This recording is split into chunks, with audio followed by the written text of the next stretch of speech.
Bonjour à tous les amis de Sion et bonne fête puisque aujourd'hui c'est le 20 janvier, le jour où nous enregistrons la vidéo, la fête de Notre-Dame de Sion. Donc c'est notre fête à tous et la fête de l'Église aussi. Nous allons commencer avec ce troisième dimanche ordinaire. Nous allons commencer avec la lecture d'Isaïe. Et avec cette lecture, nous sommes environ entre 734 et 732 avant Jésus-Christ. Et déjà, les provinces qui sont énumérées ici, Zabulon, Nephtali, la Galilée des nations, une partie en tout cas a déjà été annexée par l'Empire assyrien avec le roi Tiglath-Pileser. Et quelques années plus tard, ce sera la fin du royaume du Nord avec la prise de Samarie en 721 avant Jésus-Christ. Et au centre de cette situation dramatique, voilà que le prophète annonce la lumière. Et bien sûr, comme toujours, ce n'est pas une consolation facile ou superficielle, mais tel est le processus de l'histoire tout court, et de l'histoire du salut et de chaque histoire humaine, on pourrait dire. Un constant passage des ténèbres à la lumière et de la détresse à la joie, et on pourrait dire aussi de la mort à la vie. La joie, elle est exprimée tout d'abord en termes agricoles. Ils se réjouissent devant toi comme on se réjouit en faisant la moisson, probablement la moisson de blé en été, au moment de la fête de Shavuot, qui était célébrée d'une manière très spécialement festive au temple avec la procession des offrandes, la procession des prémices. Et cette joie, elle est exprimée aussi en termes militaires. Partager le butin, au partage du butin, la joie du partage du butin. Et cette situation donc doit s'éclaircir un jour ou l'autre. Et on rappelle aussi le temps de Madian, la victoire de Madian. Et je vais lire ce qui est dit à ce sujet dans le livre des Juges.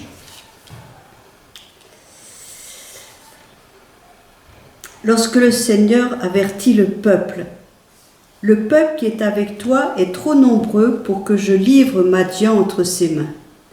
Israël pourrait en tirer gloire et dire « c'est sa propre main qui m'a délivré ». Voilà, nous sommes à l'époque des juges, au temps de Gédéon, et Israël pourrait s'attribuer la victoire si le Seigneur livrait trop vite Madian entre ses mains. Et le psaume, au fond, répond à cette constatation, puisqu'il est dit « Le Seigneur est ma lumière et mon salut ». Voilà, ce n'est pas Israël qui est sa propre lumière et qui apportera le salut, mais c'est le Seigneur qui est ma lumière et mon salut. De qui aurais-je crainte? Le Seigneur est le rempart de ma vie, devant qui tremblerai-je? Qu'une armée campe contre moi, je n'ai aucune crainte. Voilà pour la première lecture. La deuxième, l'évangile, répond comme en écho à cette lecture. Et je voudrais signaler qu'elle commence comme ceci. Quand Jésus, après l'arrestation de Jean-Baptiste, il se retira en Galilée. Cette mention de Jean-Baptiste est importante. Ce Jean-Baptiste qui, après précédé Jésus dans sa naissance, dans son ministère, dans sa passion et dans sa mort. Et qu'a-t-il connu de Jésus? L'a-t-il même connu vraiment? Nous savons que de la prison, il demande « Es-tu celui qui doit venir ou devons-nous en attendre un autre ?» Et nous voyons aussi que lorsque Jésus apprend la mort de Jean-Baptiste, de nouveau il se retire lui-même en Galilée. Donc Jésus qui est affecté par la mort du précurseur. Et cette relation mystérieuse entre les deux.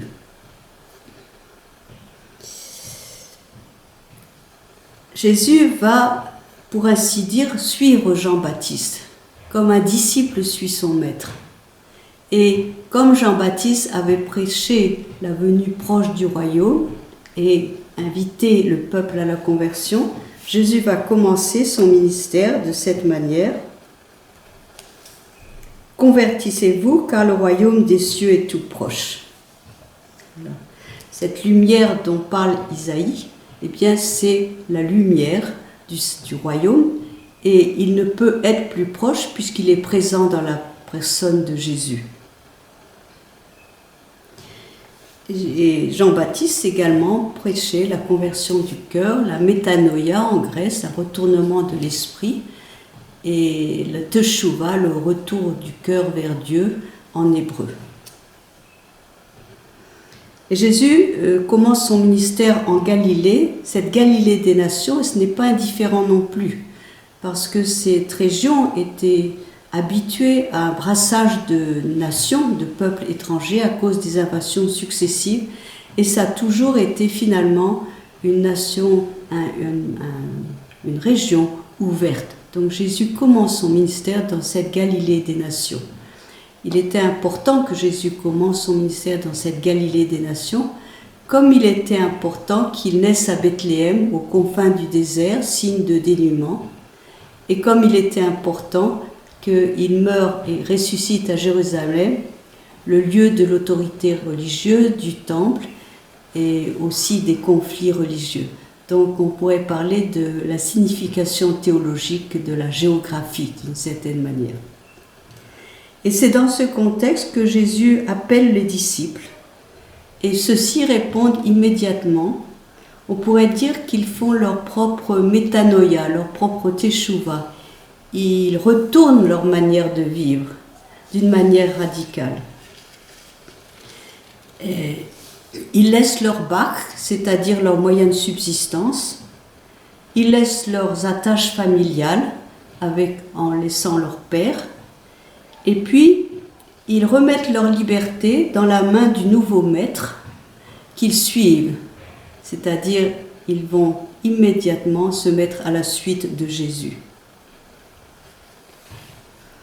Voilà pour l'Évangile. Quant à la deuxième lecture, la lettre aux Corinthiens, elle convient en ce début de la semaine de l'unité des chrétiens, puisqu'elle parle de division et qu'elle est un appel à l'unité. Le contexte, sans doute, ce sont ces croyants qui étaient attirés par la philosophie grecque et qui étaient tentés de suivre des maîtres croyants aussi, mais trop influencés peut-être par la pensée grecque qui n'est pas forcément identique à la sagesse du Christ et quelquefois même qui est tout à fait son opposé. Donc une invitation à l'unité autour de maîtres vraiment qui sont fidèles à la doctrine du Christ, même si elle est plus exigeante que la philosophie grecque. Donc une des lectures vraiment riches, et je voudrais terminer en parlant justement de cette manifestation de Dieu à Alphonse Ratisbonne le 20 janvier 1942, parce que d'une certaine manière c'était aussi un passage des ténèbres de l'athéisme, il se disait athée, à la lumière, et on pourrait dire aussi de la mort à la vie. Et comme je le disais en commentant, c'est la fête de Notre-Dame de Sion, mais c'est la fête de toute l'Église à cause des implications de ce qu'il a découvert à ce moment-là, lui et son frère. N'oublions pas non plus que le 27, ce sera la journée mondiale de la mémoire de la Shoah. Et alors là, nous sommes en face d'un mystère insondable de détresse infinie. Et seul Dieu peut y jeter un peu de lumière. Alors encore bonne fête et vivons le mieux que nous pouvons cette semaine de l'unité des chrétiens et unissons-nous au peuple juif lors de la mémoire de la Shoah. Bonne fête encore et bon dimanche.